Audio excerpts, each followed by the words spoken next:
Hello, everyone, and good afternoon. I'm so happy and excited to have Miss Julienne Ryan with me as my guest. Uh, Jules, may I call you Jules? Uh, Of course welcome you can. to welcome to my roundtable. And it's a pleasure to be here, and I'm so delighted to be included in your community. I've been so happy to meet you first this year and then learn more and more about your work. And I want to say thank you for styling your office so it complements my background screen in Well, my you see, book. I think I know, and your head, it's my head beautiful. wrap, and It's we didn't lovely. know this, right? So here we No, are. that's true synergies of spirit. So there, and Exactly, for those who don't see us, there's lovely lime greens and turquoise. It's very uplifting. All the colors we're craving now that we're emerging out of our cocoons. So right, thank right. you. And I like when things like this happen because, it just shows how in sync, things are in our Mhm. world and in divine Mhm. um, placements, Yes. etc. So, welcome once again. One of Thank the you. things you mentioned was that you and I met last year. Was it last year? Briefly, Somewhere in the middle of last year, 2020, I believe. Yes. right? Through a mutual friend. Yes. Yes, and just giving a shout out to our team who Mhm. connected us, right? And Yes. you are the chair of the National Storytelling. Oh, you promoted me there for a second, but yeah, I'm the chair of our group. We have a small group within the National Storytelling Network that is called Stories and Organizations. So it's a group of applied storytellers that come together to share best practices and how we can use story or personal narratives in many aspects of our work. And it ranges from people that use it for business communications, the traditional advertising, to people who are using it to build teams together in leadership. So it varies, and we're very inclusive. We invite everybody in to listen That's to us. nice. And One of thank the you. things I noticed as we talk about storytelling is that Mm-hmm. one my group, Men's Roundtable, um, is supposed to really encourage women in telling their stories, right? Mm-hmm. Because it is in telling stories that we empower each other.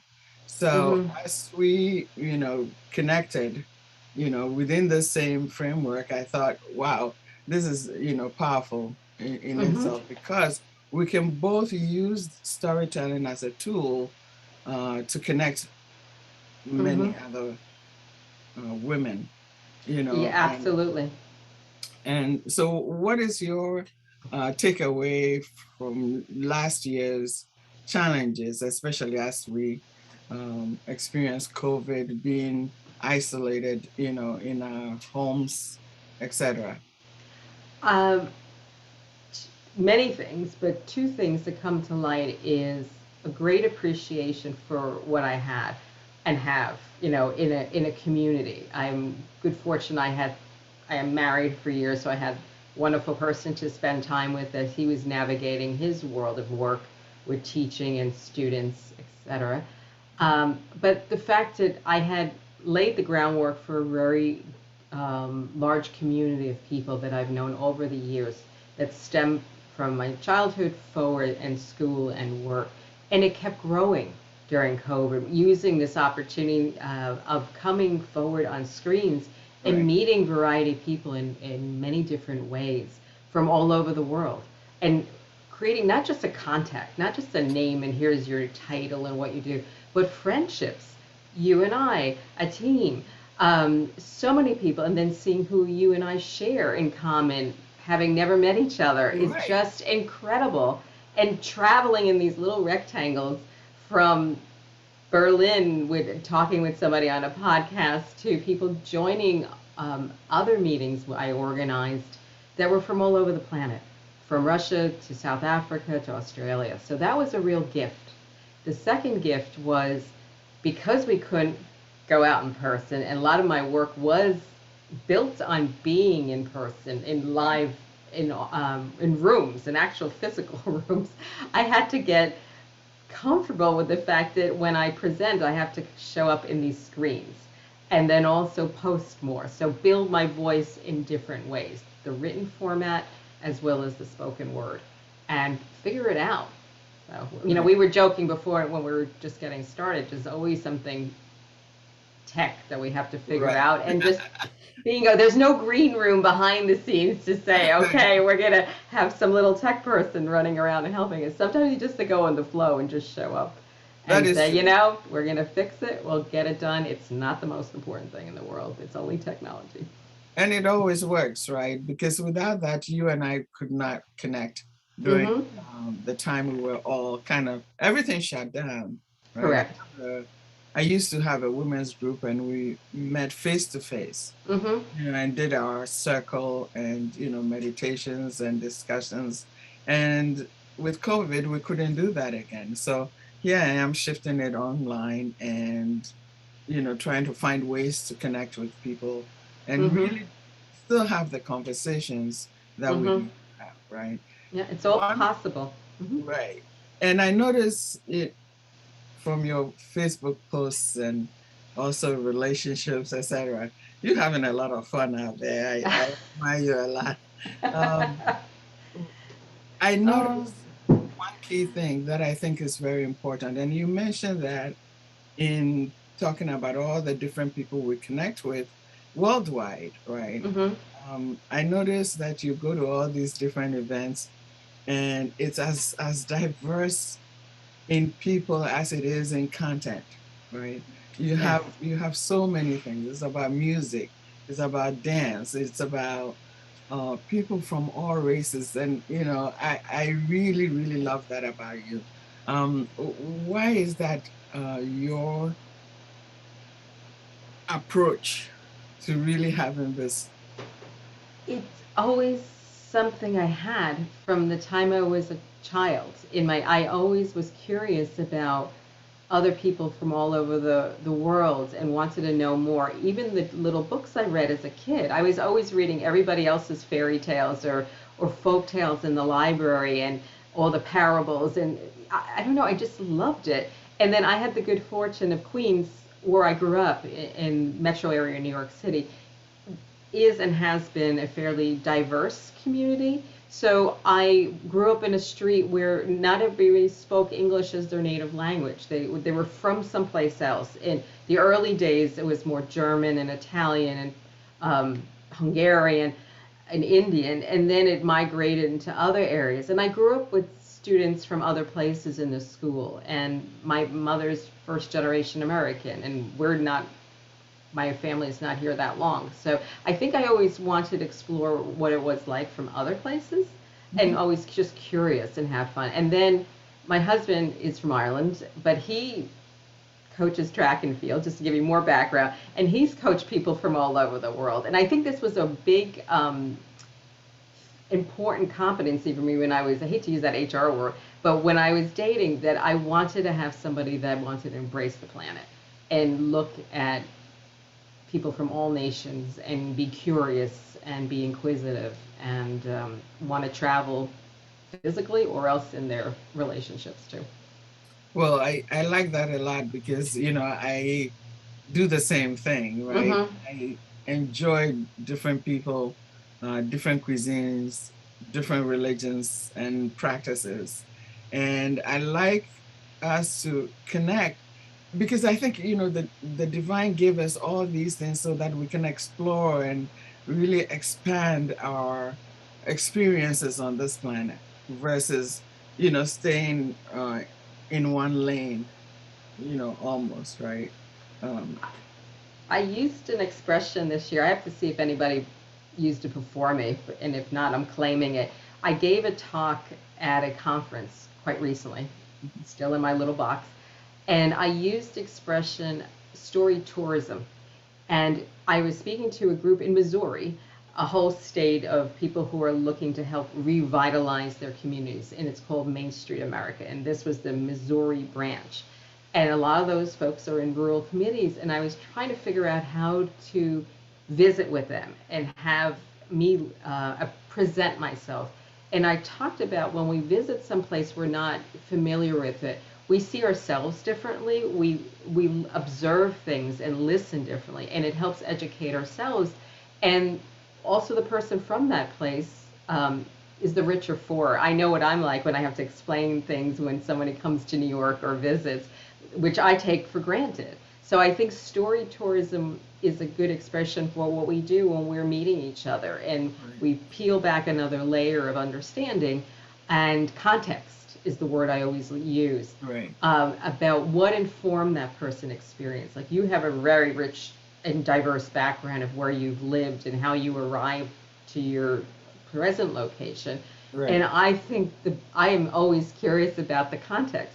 What got you here, and what informs the way you look at things and things. And if we can do that more, I think that opens up dialogues for greater understanding and appreciation. And I think it will also allow, especially since we're talking in the frame of women's experiences, Mm-hmm. that we would all know that we go through similar experiences, right? But we Mm-hmm. wouldn't know if we were separated or if we weren't open minded to how other people arrived at their stories, right? We are more connected than we know. And you're bringing up a good point, because when I mentioned writing, and you're a writer, and Right. the act of As you are. not just writing something left brain about here's a fact, here's a statistic, to actually share something from my background or experience was a big leap. I was not raised to reveal Right. things. And it's amazing to see, like, when I find something ironic or funny or just something we're doing, and realize other people are experiencing it too, and say, oh, you're not the only one, or I thought I was the only one. Oh, it's like you're in my head. It just creates a bond, and people relax, and they're Right. like, okay, this is not going to be hard. This is going to be an easy thing to do. And trust happens, Hmm. empathy happens. And the point you make about women is important, because sometimes we don't appreciate our own stories, or Right. we're used to nurturing other people's stories and existence. So occasionally, when we stand up, it's beautiful, and we need to do more of it and help others appreciate what they're from. Right. And I think, when we become enchanted with our stories, right? Because Hmm. sometimes we attach some shame or something to Hmm. the story, and therefore we hold it in our hearts, and hide from it. But the story is part of who we are, right? Hmm. And so when we become enchanted with it, then the expression and the healing occurs, not only for ourselves, but others who need to listen to that same story in order to create a pathway to their healing, right? So, Yes. yeah. Stories are a wellness tool. And over the last few months, like, you shared your book, I shared my book with you, and your book it's on the shelf back there. Your Right. bird. I And keep, yours is right behind you. your bird keeps showing up in many different ways, the fable and the symbol, and you taught me what that meant. And I thought, oh, that's beautiful. And I pay attention to anything I see with the, how do you say, a Sanofi? Sankofa, yeah. Sacrament. Okay. And I just thought, well, there is a lesson, something I hadn't known before. And every day it can, if we pay attention, there's lessons. I was on LinkedIn. I had, the way they have, you have the opportunity to say congratulations for your milestone, your birthday, or a new job. Right. And I had done that. I made it a practice a few years ago, because I'm like, well, if you're going to be on LinkedIn, might as well, it takes 2 seconds to say congratulations, and do something nice. This woman today um, said thank you, because I congratulated. I said, that's a major big deal. You got a law degree. You change later in life. And she shared in 2 sentences that she grew up as a child of migrant farmers, and worked in the fields Mhm. 15 to 22, and now is championing the rights of migrants. But she became a lawyer, and not the most stable economic, easy background. And Right. I thought, what a gift of a story and I'm hoping she tells others, basically, and gives talks. But in that simple interaction, I may never see her, I may never be further than that exchange, but I'm richer for it. And it made me appreciate. a little bit of our experiences too. How fortunate we You are. know, that is what we are supposed to do, Mm. to share our humanity, right? And Mm-hmm. be able to really connect Mm-hmm. heart to heart. This was, a heart connection right Mm-hmm. there, right? And I think Mm-hmm. she would always remember that. And Mm-hmm. I think it's empowering for her to experience that somebody she doesn't know could do that for her in that moment. Mm-hmm. I think it's beautiful. Now, as we're talking about books, Ah. you have yours, right behind you, Yes. the cover. And I had the privilege of reading your book. You want to tell our listeners what the book is about?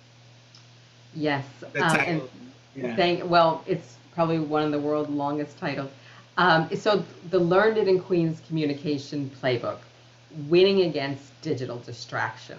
Well, the book is about communication. It's guiding us in a humorous way as a picture book with some thinking prompts that started its life as a speech. I was asked to go to a conference and give a talk to 500 executives. And I thought when I got invited, I would be down the hallway in a nice little workshop room with maybe 50, 60 people in an intimate environment. And what happened is I found out I was going to be on the big stage facing down 500 executives with a big screen behind me. And that's like going from your school play to Broadway in the world of speaking. Right. So my question to myself was, okay, you asked for this, but what the heck are you going to say to these people and have credibility? They're going to hear my New York accent. So I was very worried and self deprecating.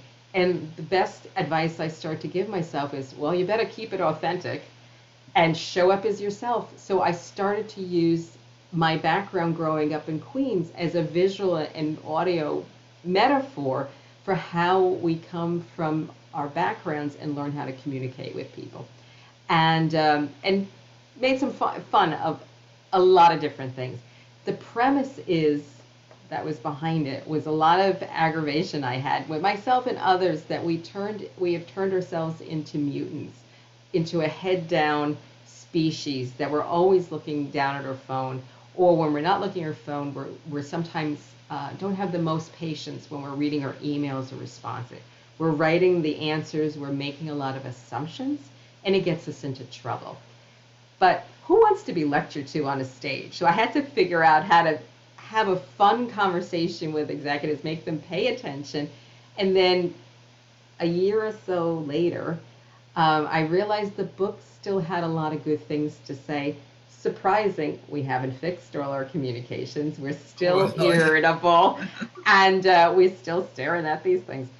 So I started to write and I was like, well, COVID-19, where are you going? If this is not an opportunity to put my energies into something productive, this is the time to do it. And so I found somebody very good to be my editor at the end, and lots of collaboration at the end too. That was the other gift of this year. Um, when you ask for things in very creative ways, the most amazing things can happen. So the collaboration of the book cover, that is my body on the cover, right. that we used an old photo I had taken and created all the head noise that comes with Correct. digital. And then it was just a lot of great learning along the way in getting it from the idea, there's the New York accent coming out, into the land of done. And it freed me up to really use Queens and my background in other speeches and stories in a good way to show up and present. And I think that's my lesson to everybody is sometimes it's not about life being perfect back then, but curating it and bringing things forward that can help us personally develop as well as connect with others. So I think have fun in the meantime, and always be authentic. I guess that's a couple of things. Lots Well, of other messages, but it's a fun book. that is keeping it real, right? Mm-hmm. All the time with ourselves first, as you say. Now, Mm-hmm. I picked some things from the book, right? Oh Themes. boy. It's all true. That's the crazy part. When people read it, it's my internal dialogue. It's so transparent. I'm like, yes, I did say those things Well, and think those things. one on the same side, um, Oh my goodness. I felt, I got an introduction to Queens, right? I would Yes. survive if I walked into Queens right now. I know all the, where all the goodies are and what to do and what not to do. So I will survive really and have fun as well because that came through for me. The first thing that stuck out to me was don't be a head down person, Mm-hmm. either literally or metaphorically. Can Yes. you expand that a little bit for us? The whole point of the listen, I'm not anti-technology. I love my cell phone. It's been a great door opener to be able to get a text of somebody's message saying, "Hi, thinking of you." Fantastic. But we tend to live on them, and we need those human connections because when our messages go wrong is when we get into trouble because we don't have the visual cues. Like right now, I have the ability to look at you, see your expression, your body language, and you're listening, and that you're giving me your full attention. But a lot of times when we're reading our text messages or even emails, we're projecting our own head noise onto what we think that person's saying. If we're having a bad day, we might be thinking that person's being critical in that voice. We hear that voice, or that they didn't fully read my other messages, or they, whatever it is. So our inner voice talks too loud on these things, and we need the context of physical nuances is the big message. And there's a lot of writing. There's a wonderful woman from MIT that I connected with that's doing the lost art of conversations in the digital world. And I wrote to her, I wrote this picture book, and I say a lot of the same things. You did it very classic research. I was just observing people all this time. But it's approaching things about all the ways we are sometimes a little over dependent to fix our problems, like owning up to a negative conversation, owning up to a positive conversation that needs more context and deserves more attention. So that's a huge message to look up and don't deny yourself some living, whether it's phone or video now, or in-person interactions. You'll learn a lot from them. Build Okay. trust. Yeah. Yeah, that's really important. Now, the second theme I picked up is a lack of response Mm. is a form of communication. Now, we, Yes. I know in my experience, I remember I had a client once and, she was so eager to say something that was on her mind, to someone. And I was telling her, you don't have to say anything, don't say Mm. anything, just step back a little. And, she went ahead and did it anyway. And she lost her voice after that. Mm. And so she called me and, talked to me about it. And I said, well, I told you, you don't have to say anything. So could you share your thoughts on, you wrote that a lack of response. It's a form. It can trigger because we take it. If any of all of you about group dynamics, silence is a tool that can really be seen as a negative. A lot of times, when is the silence a non-response? People project onto that and get angry. So in the book, I do a funny scene about the dialogue that I've had in my head when I don't get an email response, and I joke about saying it's frustrating because if you're in sales or you're in business, we're leaving so many messages because people are just overwhelmed. And you're like, it's hard to keep cool when you've like left your 33rd message or it feels like your 33rd message. And Right. you're thinking, where do I find them? Do I find them on LinkedIn? Will they read their email first? Will they listen to a phone call? So we get frustrated.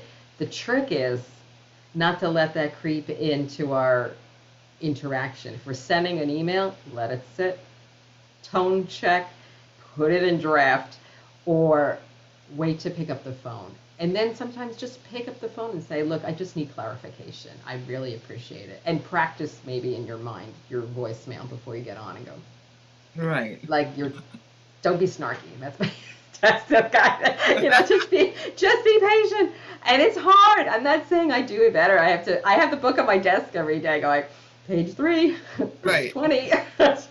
So we write the book we need for ourselves a lot of times, or like we teach subjects we want to learn as well. So Right. that's why it's authentic, because it's not for lack of trying and doing. Well, sometimes now, especially when information is so readily available, we feel like if we send a message, an email, it should get a response immediately, right? But the Absolutely. person may be doing so many other things and probably haven't read their email that day. I Uh, know. Haven't you done that for yourself? You think, I'm going to just take a break, take a break. And then it's like 60, 50 emails go, oh my God, I do need to respond to these. But it's not personal, and that's the thing. And right. I've been thrown into spam quite a bit because I have a hyphenated name, I have a URLs. You get thrown into that little portal, and you have to dig yourself out and make sure people have it. So I think having a sense of humor also helps, and not giving up, and just thinking it's probably not me, it's probably not them. They're just busy, and we have too much flying at us. And Right. you're right. We want instant everything when it's because of us. So. Right. Text messages and stuff. And, there are times I send a message to people and they respond and say, I can't do it right now because, I'm in the bathroom. And I'm thinking, why did you pick up? I get frustrated when, there's that instant response. Take a moment, finish It's whatever, it's finish the cup of, Pavlovian. I right, know, but I mean, I've coached individual clients, and I hear them saying like, I finally did what we promised each other we're going to do. We're going to take a health break. We're going to take a break at lunch and walk around. And a lot of times people are on 24/7. It's like this sensitivity, like just because you're up at 3 o'clock in the morning thinking about stuff right, doesn't mean everyone else is. And then if you're training your organization to get hyper, and I've seen that that kind of reaction happened. That person did not learn that reaction with you. mm, And as another good friend of mine said, if it's hysterical, it's historical.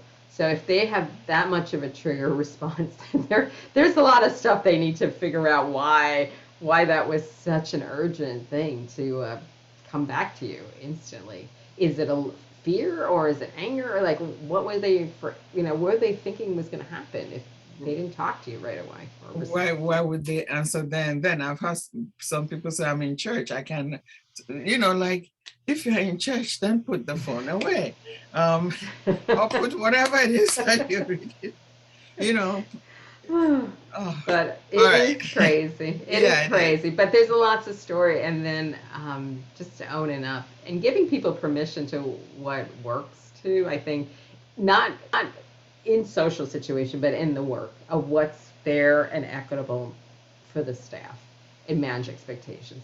But people are human. We make guidelines and we break them because situations change and not everybody's listening to our Right. guidelines. There's always another That boss is or true. That client is true. saying, I need you now. So you all Yeah. run. So, So one last theme, and then we'll move on to some okay. juicy stuff. Remember that the most important message someone is sending you may not necessarily be in their words, right? In It's Say that again. Remember that the most important message someone is sending you may Hmm. not be in their words. Right. It's maybe in their tone Right. and their we and that's one of the things. Like when I hear your tone and I can see your face and I can see your expression, I can interpret it differently. And then I can say, tell me more, or share, just like I did now. It's like, okay, I think we know where we're going. When we get it in a written form, sometimes we don't interpret it. So I think it's the spoken word really has a rich opportunity, and then for somebody to elaborate and invest the time to build on a comment and say what informs it. Um, and being patient. I know if you're gonna listen to this thing, I've said this word a few times, but patience matters. And we all rush too much, I think. Right. Patience is a virtue. It is. And we have to remind ourselves to be patient. But I think the word and the tone and the energy too is a gift. And the spoken word and the written word does come through. I mean, I'm not saying it's impossible. I think it's what we what are trying to convey is can be quite special. When I read your book, the tone came through, the honesty and what you were trying to achieve by sharing these stories. Thank you. So talking about stories, is there a story you want to share with us? A It doesn't story, have to be okay. personal. Anything you want to share. Um, I think the whole and I want to talk more about the women in the spiritual practice, but the story. Oh, I know there's one, and it was the story that changed my appreciation of what I'm doing right now. And I always use stories in my work, in bios. I always love to read biographies, and also, like I said, fables at the beginning. When I was interviewing, I'd always tell somebody to give me a case study or give me an example, and I always wasn't just doing logical answers. I wanted them to bring me to life and what it was like to work in their job or in their successful examples. And then I would ask about mistakes and what they learned from it. But it wasn't until about 8 years ago, 9 years ago, I went to Baruch College as a mentor. I went to a mentoring event, and it was like one of a speed dating environment where you go, but it was speed interviewing. You meet a student, you interview them for a few minutes, they talk about what they want to do next, and you go off and talk to somebody else. At the end of the morning, this young man came up to me and said, I don't think I'm going to get a job. I don't have a good story to tell. And he started to talk to me and shared how he was new to this country, first to go to college, worked all the time, supported his parents, didn't have time to do all the traditional college experiences. And through his mind's eye, when he went to interviews, he says, I don't look like anybody to begin with that I see in those interviews. And I don't act like anybody, and I don't have the same experience. So I coached him, we listened, and he disappeared.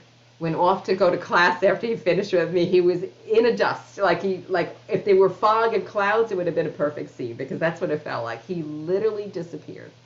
But I start to think about that conversation and what happens to us when we don't fully appreciate our story. And then I turn the question on myself, do I appreciate my story? Which I didn't. So I started to ask people what I had the most value in my work afterwards.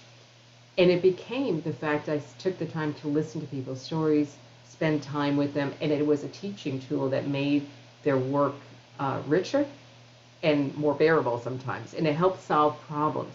And it was something I didn't fully appreciate all the time. I thought I'm going to be more of our left brain culture and thinking bullets and PowerPoints. And here were people saying what you were doing and how you're doing was working.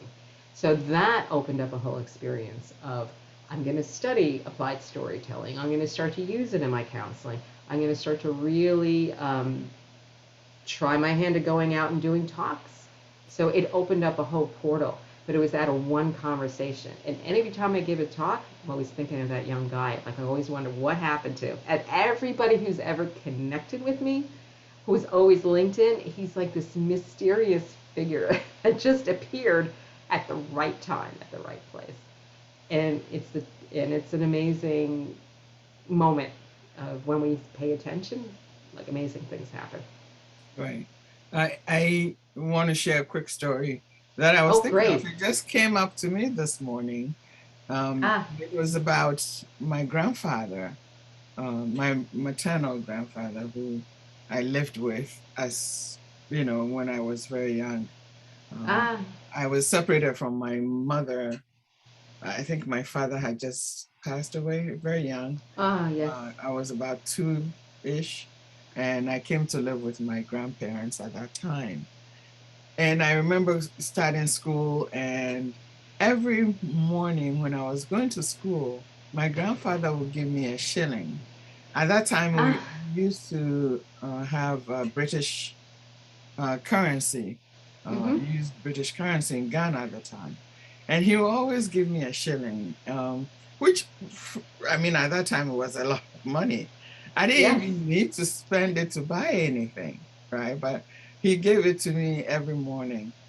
And so as he's, saying goodbye to school, then he'll give me a shilling. He had a little pouch full of coins, Aw. and he would take a shilling and give to me. And one morning, as he gave me the shilling, and I usually when he gave me the money, I just kind of excited run out of the door. But this particular morning, I was lingering. I didn't want to leave. And so he asked me, "What's the matter?" And I told him I needed more money. And he was like, "Well, for what?" And he said, he asked me for what? Surprised really. And because I've never asked for anything at that time, right? And I told him that two boys in my class have told me that if I don't bring them each a shilling, they're really going to hurt me. And so he said, "Okay, just you go on to school and, you know, I'll take care of this." And by the Hmm. time I went to school, I don't know how he got ahead of me, but the message went to my teachers and they asked me to pick out the boys who were bullying me. And so in that moment, I learned about bullying and why, we have to communicate with our parents and or whoever our guardians are in order for them to give us the protection we need in the moment, right?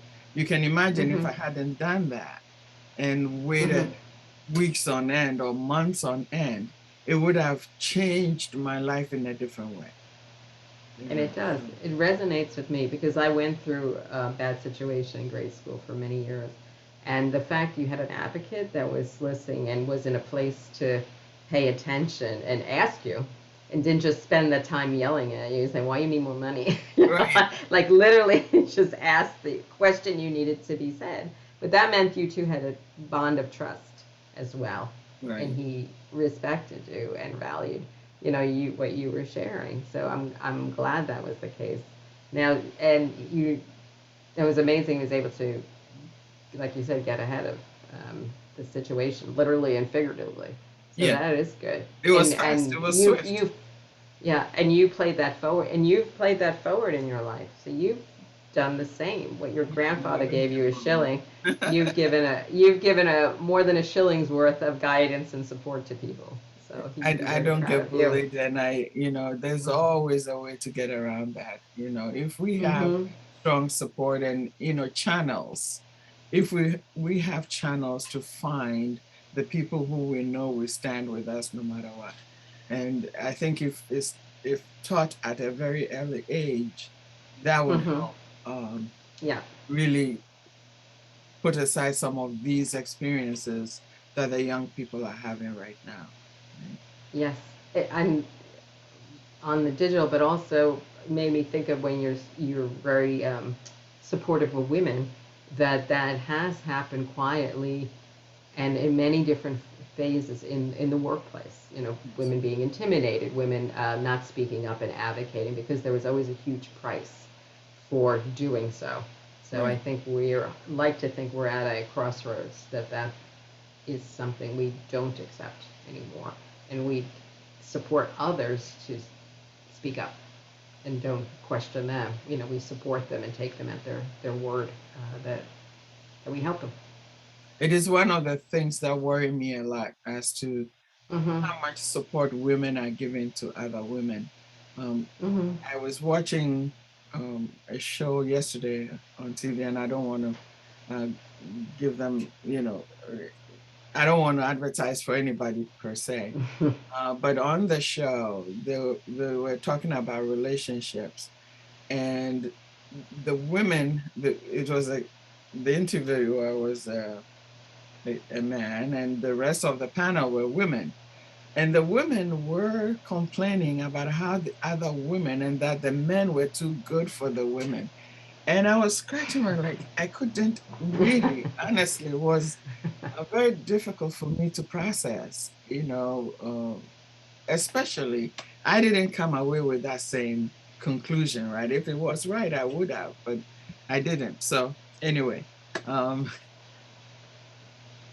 just I think, saying that yeah. we need to stand out and support each other more than we do in certain spaces so that we'll Mm-hmm. all feel empowered moving forward. Now, I know time is chicken away there. Right. But, we'll get a couple more questions in and healing with humor. And I know you um, use humor a lot in your work. Hmm. How would you suggest women can tap into it as I a think healing tool?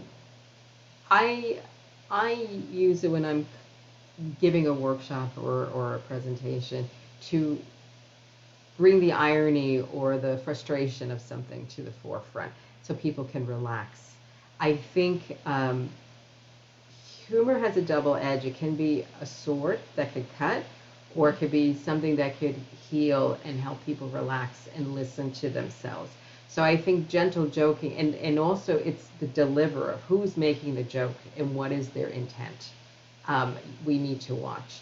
But healing does allow us just to appreciate the craziness of our lives and the irony of this afternoon. Like I'm on a nice podcast with you. I'm in my suit, my makeup. Well, later on, I got to go switch the load of the laundry.